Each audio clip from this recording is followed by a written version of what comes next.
Welcome to The Story That Built Her. This is the show where we go beyond the highlight reel into the real, raw stories that shape the lives of women.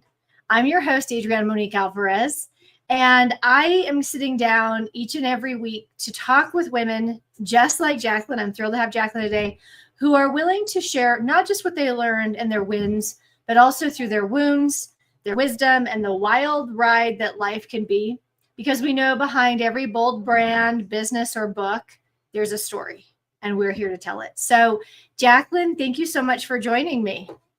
Thank you for having me, Monique. It's my So, pleasure.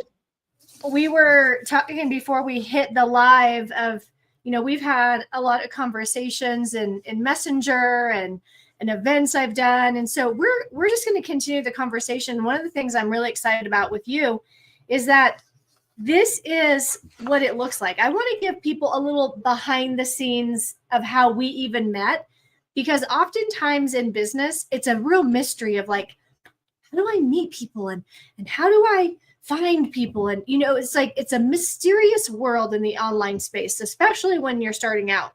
So Jacqueline, how did you find out about the first event that you attended of mine? I found out through a mutual friend of ours, and she asked me if at first she asked me if I'm interested in in her as my coach, because I've known her through another program of ours, and she graduated first with a coaching certification, and uh, we were in contact all this while. And there came one day last year that I really thought that I needed a mentor, a coach. And she came to my mind, um, Chris. And I asked Chris if she would be my coach, and then she said yes. And then about 6 months later, um, we connected back again, and she she said if I'm still interested. I said yes. And then she said, how about if you are interested in a different program that might help you with the journey of healing yourself? That's when she mentioned you and your storytelling, and that piqued my interest. Storytelling. I've always wanted to tell my story. I've always told everybody that I have a very interesting story, and there's so much in me I want to share with everybody. Not everybody might want to listen, but I want to tell. I want to shout it out loud and clear from the mountain, from the rooftop, and whoever wants to hear my story, and can heal from it or benefit from it, that would bring me joy. I love what you just said, because at some point we hit this sort of it's almost like a breaking point of, it doesn't even matter if we can determine who wants to hear our story or if they want to hear our story. We just know we have to tell our story. We want to tell our story. And it's healing for us. It's healing for those who hear it. And that's the place that you were at. So this is how we met. Somebody mentioned it. You came to an event, and the rest is history, as they'd say. So I want to talk about your story today. Obviously, that's why we're here. So when you think of the story that built you, what story is that? The story that really built me is, I can break it down to every decades of my life, all the fond memories and all the challenges, hurdles that I've gone through, that I've survived. That's what built me. That's what made me to who I am today. And those events, and occurrences, that's what keeps me going, keeps me want to learn more, want to grow, and want to evolve, every day. Yeah. Yeah, and I know Hmm. that your background. So, how old were you Right. when you came to the US? Um, I was 19 years old when I came to the States by myself. And I just had no fear at that time. I just wanted to get out of the environment I was in. I was in a very um, strict, suffocated environment. I would say in a culture where, women are supposed to be quiet, supposed to listen to their elders, not supposed to speak out. And women, we go to school, we graduate, and then, if you don't go to college, you either get out, graduate from high school, you go to a technical college, and then you get married, and that's it.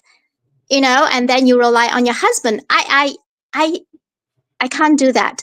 I can't picture myself getting married to a Chinese man. It's just not in me. I don't feel the chemistry. It makes me just feel, ugh, you know, the thought of that. So I say, I gotta find a way.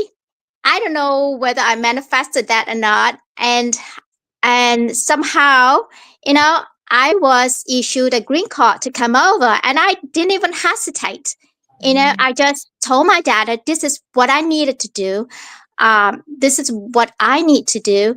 And my dad, I mean, I love him to death, and he said okay, and he just, you know, spent his entire savings on me. He said, here, just go, and I came here trying to find, I guess, trying to find myself, trying to find happiness and a family. Woo! And this, I wanted you to share that part because the amount of courage it takes and the amount of action it takes to break out of your culture, to break out of your home country. I mean, shoot, some people can't leave their hometown, right? And to Mm-hmm. make that trip, come to a completely different country, different language, different culture, different mentality. And then your dad backed you and he helped make that possible. And I have no doubt from the time you arrived, you had to be brave over and over and over. And you had to be so strong and so sure of yourself. And this is something that I like to highlight because people often forget what they are capable of. Human beings are capable of tremendous things. And your life and the parts that you have shared with me, I see this over and over. This is a theme of a woman who has been willing to discover what she's capable of. We're going to go into more, but thank you for sharing that part of how you came to the US.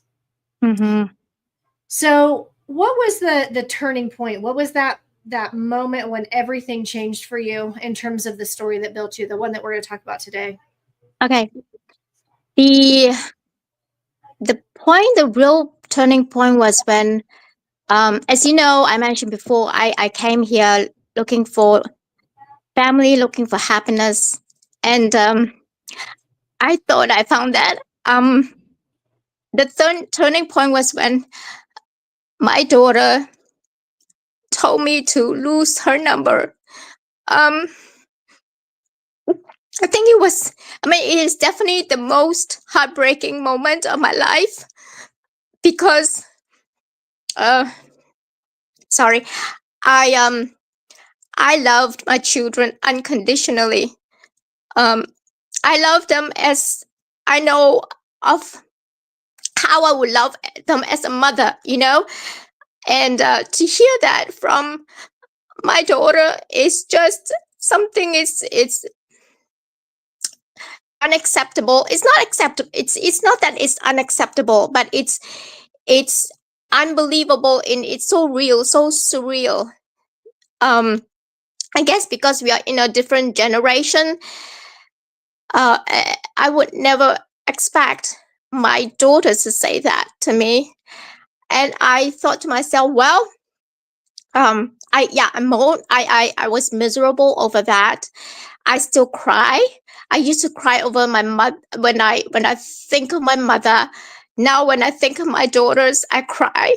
But then I told myself, if um I'm not able to have the love of my family, um I am going to love myself. I'm going to take care of myself, because at the end, nobody is going to take care of myself but me.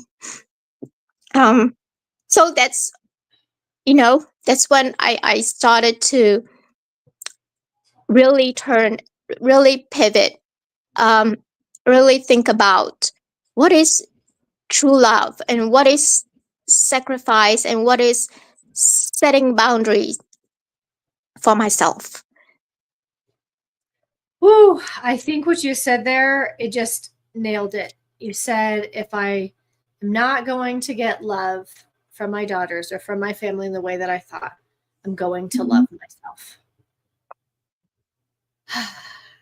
It's powerful. It's so powerful because we can't control anyone else, right? We can't Right. control their choices.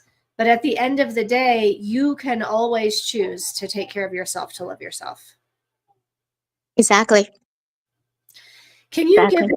can you give me one example of what loving yourself looks like right now? Yeah, loving myself is, of course, being selfish. Um, Loving myself is planning vacations, planning 3 vacations a year, right? Planning a goals trip, um, planning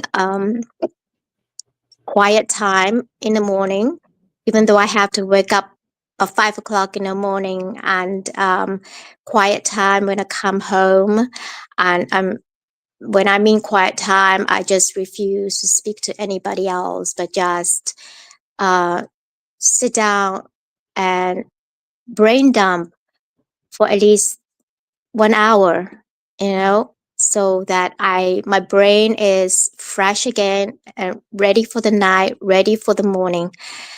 I started to uh, exercise. I started to do things that I really love.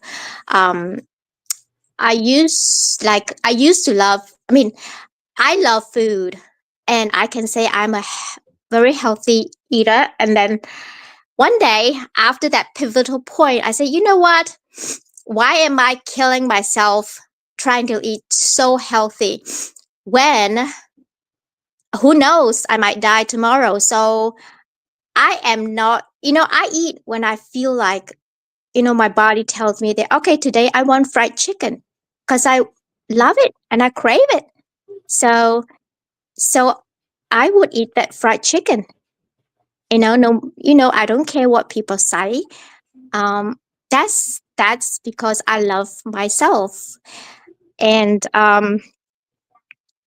I started now to look into different hobbies, getting back my hobbies of playing piano.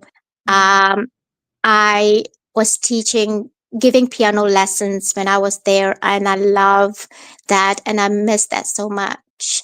Mm-hmm. And that's what I'm gonna go back doing to relieve my tension, um, and also a form of self care, self love to Mm-hmm. myself. That's beautiful. You made me smile when you said you love food and you realized you were being so strict with yourself and what the hell, So I know we've been Right, talking about this because I'm coming to Florida and I know you're in right. Florida. So Uh-huh. we got to go have fried chicken together, okay? You bet. You bet. Uh, so Yeah. tell me how your personal story and your journey has shaped the way that you want to serve others today, the way that you want to have that look. Um, I want my story to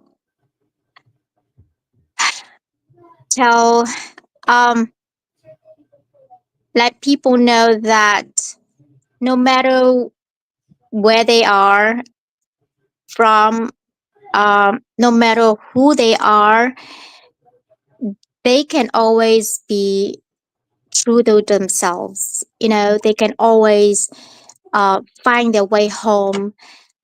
They're never lost. Mm, They, as long as they're being open minded and listen to your own intuition. You mm. know, Yes, that's, yeah. so important.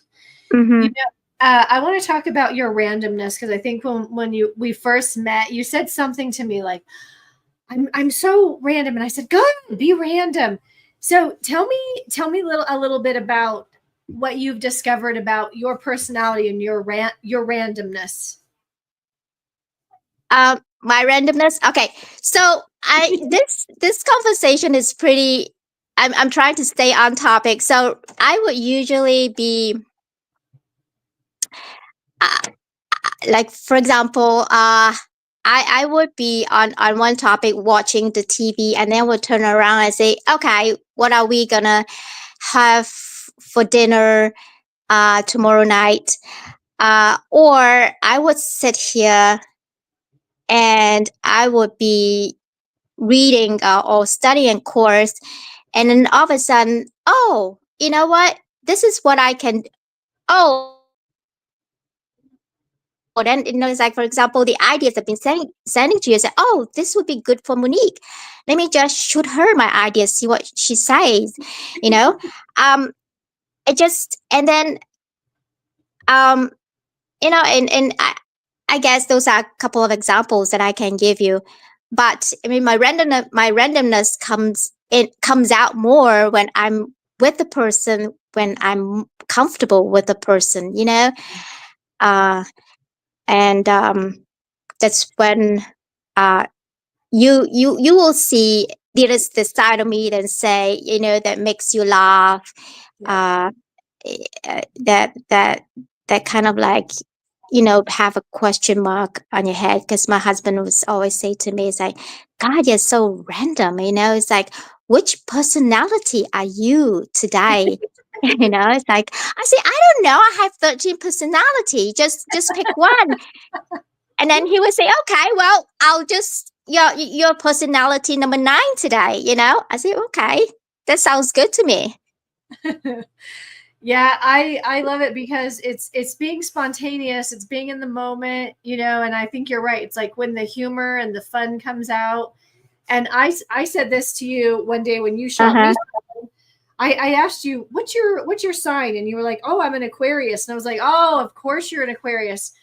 And I have an Aquarius sun. And what I find is, Sagittarius and Aquarius, we're great, Uh-huh. right?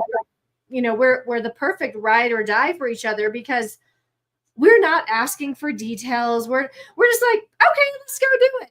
So I find that, you and I, we can ride that wave of like whatever thought is coming out because we can just have fun with it. It doesn't need to follow, a straight line. It doesn't have to be logical and 1, 2, 3, 4. We can go all over and we can follow each other. And and that makes it fun. Yep, I agree with you. That's why you and I get along so well, because you totally get me. Totally. Yep, Yeah. I do. I get you and I appreciate you. And that's what I want you to know that and that's what I want everyone who's listening to know is no matter how different or odd or quirky or random or spontaneous you think you are, there's people who will totally get you and appreciate you. And that's the cool part about storytelling and sharing ourselves is that somebody gets to go, "Oh my gosh, me too. Oh, I like that too. I totally got what you were saying." And we find our people. And yeah, that's how we find our people. I put myself out there, I found you. You put yourself out there, you find me. And that's just how it works. Mm-hmm. That's right. So, what do you think you had to let go of in order to really step into your purpose? My ego. I have a big ego. Um, I just Huge. sorry, I have to interrupt you right there because I love this is why I like you too. You're so honest and straight, right? Most people would be like, "Oh, I have no ego," and this is the thing. I asked you the other day, like, we got to figure out your life path number, and you're a life path 1, which is, life path 1s do have a big ego, but it's not it's just like, you just know who you are. Like, you're the alpha, right? You know a lot. So, okay, sorry, I'm not gonna interrupt you, but you just make me laugh because you're so honest. Okay, so your ego. Okay, so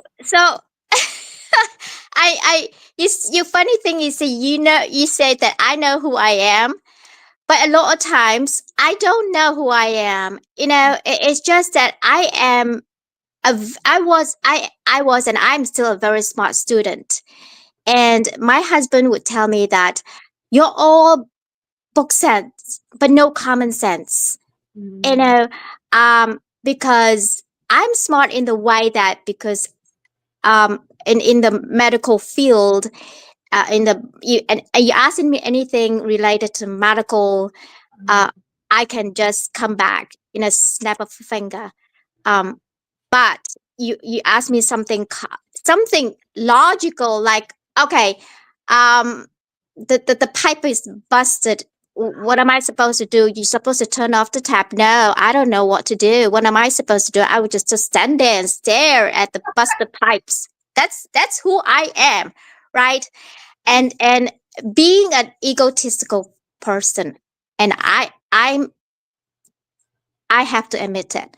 And I tell you, after admitting that, after accepting that, that that brings, that's just like relieve a big burden off my shoulders. So um when having a big ego was about to say, so when I failed, you know I couldn't accept criticisms or feedback. It doesn't matter what kind of feedback is, it would be so negative. I mean, and I would wallow in this misery for weeks. You know, um, now, after knowing that I have an ego, I say, okay, you know, um, if anybody just criticize me, I say, you know, okay, you don't like what I say, tough shit, but this is your opinion. You're entitled to your opinion. So, but let's move on. Let's find a good solution where we can compromise and work together, right? yes, yes, Mm-hmm. absolutely. And I love it. So, what do you wish more women knew about walking their path and really owning their story? What would you what do you wish more women knew? um, I wish that, uh, well, back to what I said, that that listen to your intuitions. Like all these years, I have always listened to my intuition, no matter, the bad or the good. Um, they've always benefited me in some way. So, and everybody has an intuition. Mm, And I have come to realize that my intuitions all these years have really helped me, really propelled me to where I am right now. So I would really, really, you know, uh, uh, advise the women out there, because women's intuition are always really strong. You don't suppress it, embrace it, and go with it. See where it takes you, because it's gonna take you to opportunities. If it's the door doesn't open, it doesn't matter. There's another window open on the other side, right? yes, absolutely. No, I Mm-hmm. love that because it's true. I mean, we are intuitive, and it's just a matter of trusting that and following it and Right. listening to it, even when it just feels like a very soft whisper. We know when it's there. We still hear it. We still know it. Mhm. Mm. I, So, in terms of your story, when did you realize your story is more than something that happened to you, and it's just for you, and you realize this is something that's really meant to be shared? I want to share this with others. Um, I have always loved to share my knowledge and my experience, and somehow, some way, I said this needs to be a story, not only a one-time story. It needs to be a never-ending story that people can read on it and can draw, some kind of insights from my story. Mhm. Yeah, because our life, it's not just for us. And some of the hardest things, one of the hardest things for us to do is to share it, even when it might mean it makes us look bad or stupid or foolish or ignorant or whatever it is, because it's not just for us. And I think that that's one of the hardest parts about storytelling, is just being so real, being real about all of the ups and downs, the consequences, the rewards, all of the things, because that's that's what allows people to glean something from it, right? If we're constantly Right, hiding, covering it, and let me make it look just perfect on the outside, there's nothing to be learned from that. right, right. And I have a coach who well, I have a coach now who tells me, um, she says that, well, you never post, don't post any negative, never post anything negative, always post positive. I was like, okay, but my life is not always rosy, and I don't have a rosy colored glass on. Neither has everybody. Don't you aware that everybody is cynical out there? If you don't expose yourself and kind of like let the world know this is who you are, strip yourself naked in front of the world, and then when you get your clients, you have to keep pretending. You know, God, that is such a torture, right? Ah, this is a great topic. Yes. So how long can you keep up the charade, right? How long can you be? I know this this story happened, I don't know, maybe sometime in the fall. I had a client call, okay, and I didn't really know her. She was Mm-hmm. referred to. So we didn't have, she hadn't followed me on social media. She didn't come Right. to an event. She hadn't heard my stories. So I had my first call with her.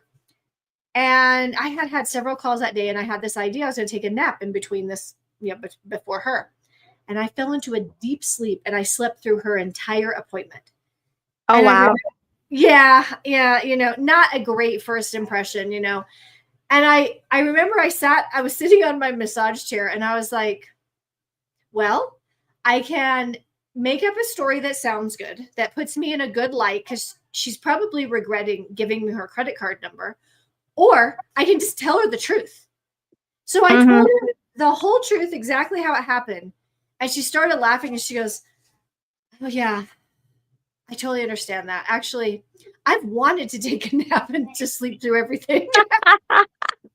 And everything was good. And I think that's the thing, is like, we think that people need to only see the positive and only hear, only give them the highlight reel. But actually, it doesn't deepen the connection or the bond, in my opinion. You kind of have, like you said, you have to keep up the show, and it sort of stays surface level. And we're all pretending. I'm gonna pretend, you pretend back. Let's just pretend this is all there is, and let's pretend, the dog never throws up in the bedroom, and the kids never talk back, and we always make Mm-hmm. dinner perfectly on time, and let's just keep pretending that somehow that's going to help us all, right? I mean, Right. how has that ever helped women? No, we are suppressed creatures, for too long. And a small group of us, are speaking out, and it's not enough. Mhm. While a small group of us are speaking out, I mean, larger groups are like it's trying to silence us. So it's not a good thing. Mm. Mm-hmm. Excuse me, you bring up such a good point, because I find this fascinating. You are absolutely right. So the group that is sort of freed their voice and got over themselves, and they are being real. And by the Right. way, if you're watching this, the only thing that's going to work online, the only thing that's going to work if you own a business. The only thing that's going to work in storytelling is if you're way more honest than you actually want to be, than you're comfortable being. It's the only thing that Mm-hmm. will work, because people can see through all the bullshit, right? Mm-hmm. But the thing I find interesting is there's this group that's freed themselves, and they're completely, their mouthpiece is clear. And I used to think that the other group, the group that's still sort of, just zipping it up and pretending, that they would at least stay silent while this group is being real.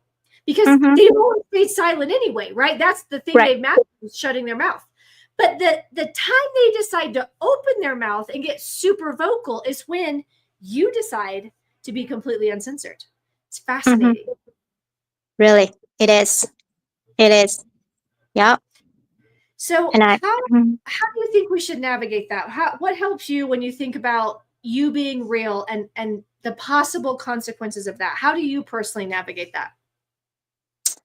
Well, I would really have to sit on it because um, I like to come back, like you do the comeback. I really love it. The clapback confessions, right? Love it, simply love it. Um, and I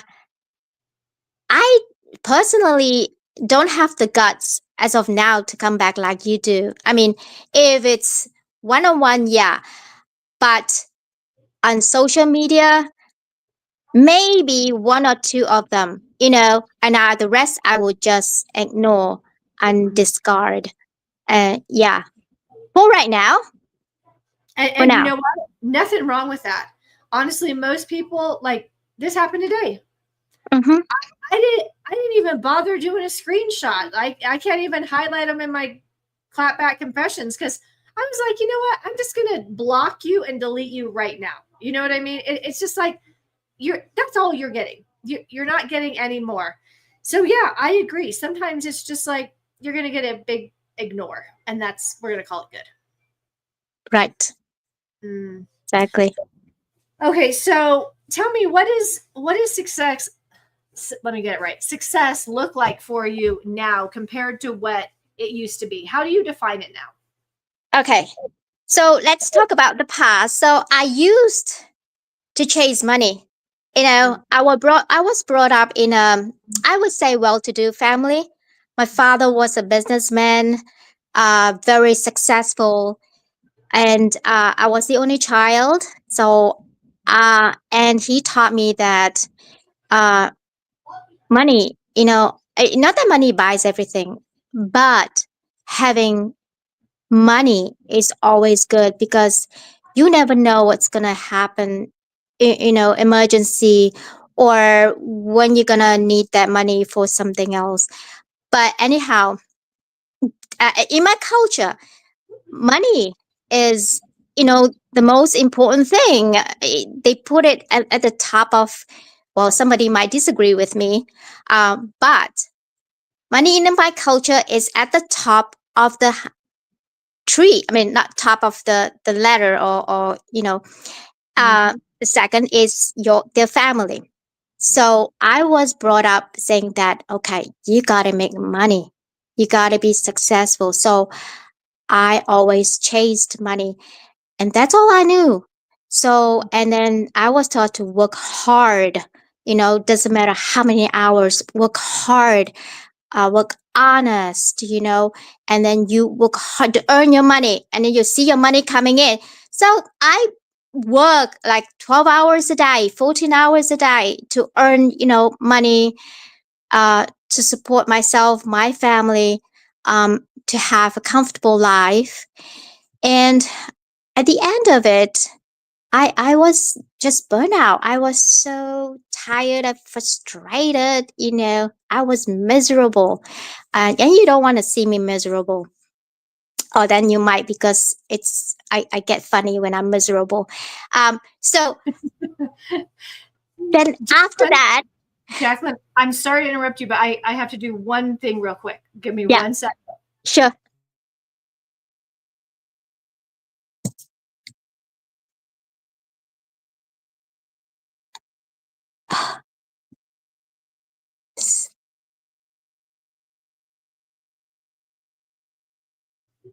So this is live video. This is real life. So I had a guest pop in. Uh-huh. So, but I want you to continue. You know, Right, because right, money is what you knew to follow, and you made priority. right. So when I fell flat on my face physically, and knowing that I have to climb out of this pit, you know, eh, of non-existence, it's hard because it took me like 40 years to fall flat on my face. Can you imagine? I mean, it's gonna take me a while for me to discard old habits, to to discard old thinking, and to rebuild and reinvent new ones, to integrate it like bit by bit, right back in my life. I mean, now my focus, my success, what my definition of success is for me to be fit and to be energetic and vibrant, so that I can enjoy my next venture.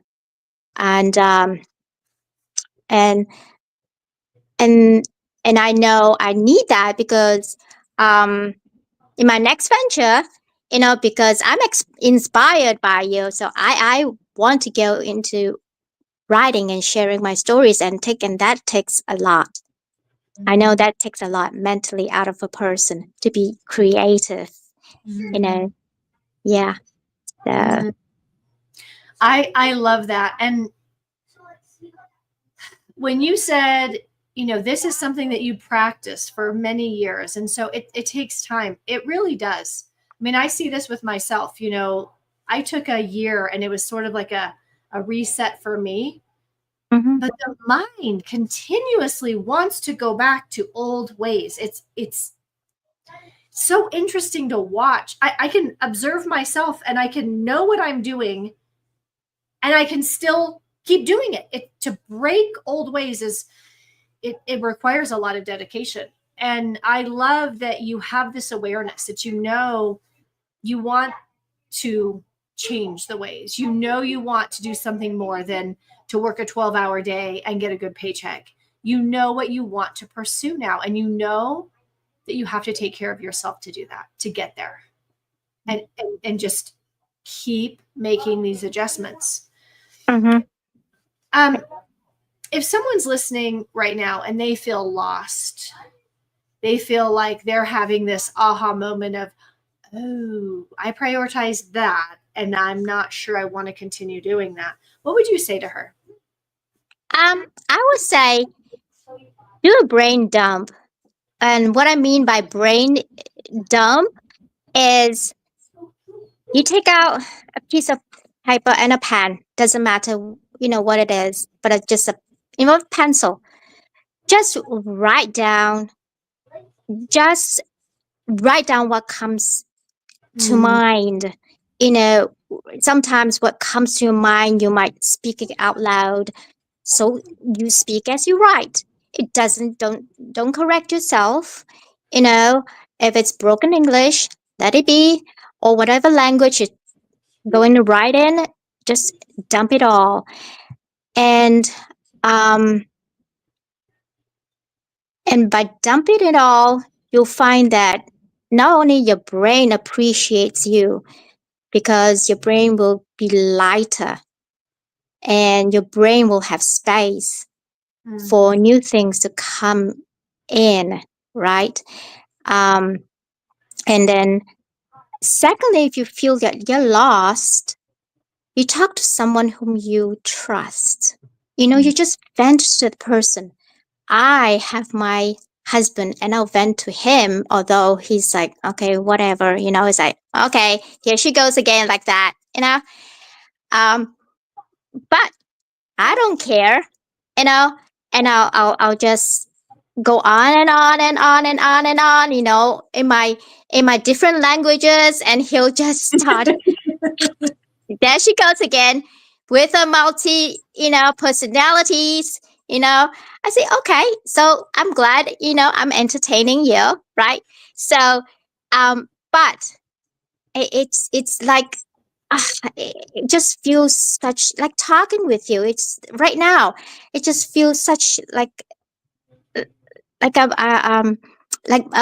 huge rock removing, from my heart, from my chest. Um, and most importantly, believe in yourself. I think that's the key to the door of the room of chaos and confusion, Mm, because you know yourself best, because it doesn't matter who tells you who you are, but you yourself, the little voice in you, know yourself best. So you have to once again go back to listen, and trust your intuition. Yeah. mm, And then from that little spark in you, you know, it will bring you out of the loss that you're experiencing. It might take time. That's why it's like you feel the spark, you grab a pen or pencil and you write it down, whatever that comes to mind. And you write down as the spark gets bigger and bigger and it turns into fire. And then, it might take a while, but but before you know it, you will know that, okay, I'm not lost anymore. I mm, do know, I say, shit, it's like, it's, it's, it's, it's just, it's a phase. It maybe I've just like, I was in a zone. It's just a phase, mm. Yep. right? These are great steps. And I think you're right. I think you feel a little lighter, a little more clear. The light comes in a little more. You put one foot in front of the other, and before you know it, Mm-hmm. you're in a different place and you have a different perspective. Right. So I normally wouldn't do this with a guest. I think that you're real enough and honest enough to do this. So Mm-hmm. when we both came on this screen before we hit live, you told me I'm nervous. And I said to you, it's just you and me having a conversation. I want you to tell the people who are listening, because this is why people don't do things like this. This is why they don't tell their story in a book. This is why they don't share anything meaningful on social media. This is why they don't do the interview, because they're nervous and they're afraid and they're self conscious and all these things. What would you tell the person who has this feeling they want to do it, but they're also nervous and afraid? How does it feel now? Okay. So can I tell you something? I gotta be honest with you, right? The reason why I reschedule because I was so scared. Shit. Sorry, didn't mean to say, but I was so scared. Right. That's okay. I don't know. You give me this questionnaires, and I'm not good at standardized testing. It's like, oh my god, objective. Exam one again. I just went into this panic mode. I said, okay, I gotta reschedule. So I reschedule, and True story. I She rescheduled. I reschedule, and I was like, oh my god. I said, I okay. I have another 9 days, whatever. So I say, let me think about this. I'll come up with something. I'm sure, right? Can you believe it? It took me till this morning to finish those questionnaires. I I work the best when I'm at a crunch time. So I said, okay, I gotta do this. It's now or never. So um, once I face my nervousness, I'm still nervous. Don't get me wrong. I mean, it feels like it's okay to do this, because deep down inside of me, I know I want to share my story. And if I let my nervousness and my fear overtake me and say that, okay, this is never going to be happen because I'm not that kind of person, to go and proclaim or declare or confess myself, then your story will never be told, never be heard. So your dream will die with you, you know. And do you want that on your deathbed as one of your regrets? Let me ask you, right? I don't want that. That's why I'm here today, right now. I'm so glad you are. And this is what I want to tell people, that never goes away. I've went live now over, I think, over 1,100 times. I've been interviewed. I've interviewed others. I've written, in books 28 times or something like this. I'm nervous every time. I feel like when I write something on social media from my heart, I feel like, right? Mm-hmm. You feel a little nauseous. This is what it feels like, and it doesn't go away.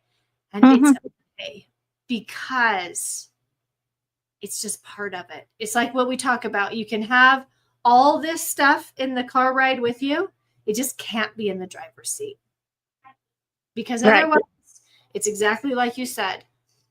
At some point, there isn't more time. There Mm-hmm. isn't going to be more time to do the things you want to do, to be the person you want to be, to tell your story. This is your time. Exactly. Mm. You nailed it. Thank you so much for joining me. For if everyone wants to know, filling out the questionnaire, telling your story, showing up, being honest, and for taking care of yourself and changing old ways, becoming who you want to be. Thank you so much for doing all of that. You're welcome. Thank you. Thank you for having me here. Thank you. It's my pleasure. I want to tell everyone, if you would like to share your story, whether it's here on the interview or in one of our upcoming books or both, there is a link below. And if you want to practice your storytelling, what that looks like, whether it's for your family around the dinner table or to increase your storytelling skills for your business, we have a storytelling community. All the details can be found in the description. Until next time, here's to being nervous and doing it anyway. I'll see you soon. Bye, everyone.